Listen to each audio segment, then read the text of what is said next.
মনে পড়ে যায় সেই হৃদয়। দীর্ঘক্ষণ ডুবেছিলেন রাহুল, ফুসফুসে ছিল বালি। ময়নাতদন্ত রিপোর্টে চাঞ্চল্যকর তথ্য দেখে অবাক করেছে তার ভক্তদের।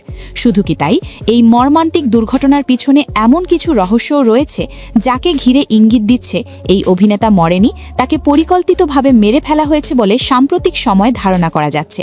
এছাড়াও এই অভিনেতার ময়নাতদন্তে যা উঠে এসেছে তা জানতে চাইলে ভিডিওটি শেষ পর্যন্ত দেখার অনুরোধ রইল।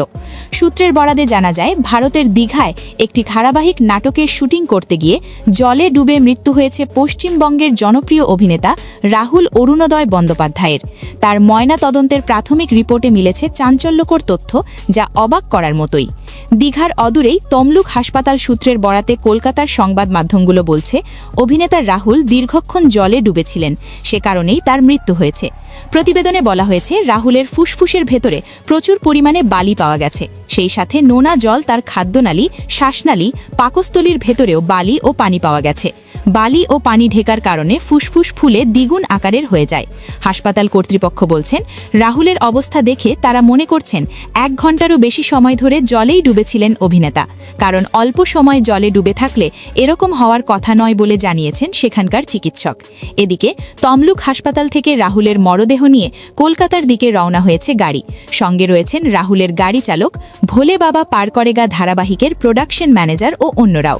উদ্ধার হয়েছে ভোলে বাবা পার করেগা ধারাবাহিকের শুটিংয়ের ক্যামেরার ফুটেজ। তদন্তের জন্য পুলিশ ক্যামেরাটি নিয়ে গেছে। রাহুলের মৃত্যুর আগের কয়েকটি মুহূর্ত ধরা আছে সেই ক্যামেরাতেই। রোববার ঘটনাস্থলে ঠিক কী হয়েছিল তা নিয়ে নানা কথা উঠে আসছে। শুটিংয়ের ক্যামেরার ফুটেজ ভালোভাবে খতিয়ে দেখে ঘটনাক্রম সম্পর্কে নিশ্চিত হওয়া যাবে বলে মনে করছেন তদন্তকারীরা। পশ্চিমবঙ্গের আর্টিস্ট ফোরামের পক্ষে অভিনেতা দিগন্ত বাগচি বলেন, শুটিং শেষে নামেন রাহুল, কিন্তু হয় তিনি সাঁতার জানেন না, নয়তো কোনোভাবে আটকে পড়েছিলেন চোরাবালিতে। হঠাৎ টেকনিশিয়ানরা চিৎকার করে বলেন রাহুল ডুবে যাচ্ছে। সেই সময়ই তড়িঘড়ি করে উদ্ধার করা হয় তাকে। তখনও রাহুল বেঁচে ছিলেন, কিন্তু হাসপাতালে নিয়ে যাওয়ার পথে মৃত্যু হয় তার। ধারাবাহিকের প্রযোজক লীনা গঙ্গোপাধ্যায় জানান, শুটিংয়ে গভীর জলে নামার কোনো দৃশ্য ছিল না। অনেকেই আবার বলছেন, শুটিং শেষ করে রাহুল জলে নেমেছিলেন, কিন্তু কেন? সন্ধ্যায় কেন রাহুল জলে নামেন সেই প্রশ্নের উত্তর খুঁজছেন তার সহশিল্পী ও অনুরাগীরা। রাহুলের সহকর্মী থেকে শুরু করে টলিউডের স্টুডিও পাড়ার একাধিক কলাকুশলীরা রাহুল বন্দ্যোপাধ্যায়ের মৃত্যুর নিরপেক্ষ তদন্তের দাবি করেছেন বলে জানা গিয়েছে। সেই সাথে অভিনেতা দেব এই রাহুলের সুষ্ঠু তদন্তের দাবি জানিয়েছেন বলে একাধিক সূত্র নিশ্চিত করেছেন আমাদেরকে। ইতিমধ্যেই বিষয়টি নিয়ে অনেকেই মুখ খুলতে শুরু করেছেন। চলে অভিনেতা রাহুল সংক্রান্ত কিছু তথ্য জেনে আসা যাক। 2 দিন ধরে শুটিং চলছিল। পরে জানতে পারলাম কি, যখন জোয়ারটা শুরু হয়, তারা এখানে জলটা এখন জোয়ার আছে, জোয়ারটা শুকিয়ে গেলে চড়া পড়ে যায়। সেই চড়ার মধ্যে হেঁটে হেঁটে তারা গিয়ে সেখানে শুটিং তুলছিল। তখন জোয়ার শুরু হয়ে যায়।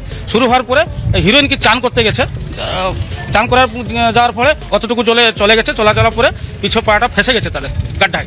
চলে যাওয়ার কালীন হিরোইন আছে। তারপরে ও 3 জন ওকে ধরতে গিয়ে তারাও ভেসে যায়। তাতে আমাদের লোকাল এই নৌকোর চালানাদার মালিকদের দেখে তাদেরকে তুলে নিয়ে এসে হাসপাতাল পাঠিয়ে দিচ্ছে। কে বারণ করছিল যে বেশি ভিতরে যাও না। কিন্তু লোকাল লোকে যে সিকিউরিটি মতন নিতে হয় যে এই জোয়ার এটা মোহানা, এই জায়গাটা মোহানা, কখন জোয়ার হয় কখন ভাটায় ওরা কিছু জানে না। ঘটেছিল মানে আমরা নৌকো এখানে, আমরা তো মাছ ধরতে আসি, নৌকো এখানে নৌকোটা ফেলেছিলাম, আমরা শুটিং চলছিল। তারপরে আমরা দেখি যখন এরকম জলে শ্যুটটা চলছিল, তারপর তখন জোয়ারটাও আস্তে আস্তে বাড়ছিল। তারপরে ওয়েদারটা একটু বিকালে একটু খারাপ ছিল, আর এখানে শুটিং চলছিল। তারপরে ওরা যারা শুটিং করছিল ওনাদেরকে বারণ করছিল যে বেশি ভিতরে যাও না। তারপরে সাডেনলি ডিপটা আছে, ডিপের জন্য পাটা গেছে। তারপরে ওইদিকে গিয়ে মানে ওরা সাঁতার কাটছে, আমরা বুঝতে পারছি না, উপরে ড্রোন উঠছে। যখন ওরা চিৎকার করে তখন আমি ওখান থেকে জলে ওরাও চিৎকার করছে, উপরে ওরাও চিৎকার করছে। তারপর তখন আমি ওখান থেকে নৌকো নিয়ে এলাম। নৌকো নিয়ে এলে যখন নৌকোটা এখানে স্টে করলাম, রশিটা দিয়ে ওই দিদিমণিকে রশিটা দিলাম, উনি ধরেছিলেন। তারপরে ওনাকে আমি টেনে, আর তো রশি নেই, একটাই রশি আছে, টেনে নিয়ে গেলাম পাশে এসে। তারপর নৌকো করে আমি জেঠির কাছে ওইখানে নিয়ে গাড়িতে তুলে দিলাম। তখন উনি ভালো ছিল। জানেন আপনারা, সবই তো শুনেছেন। সেটা থেকে কিছু করতে পারিনি, না।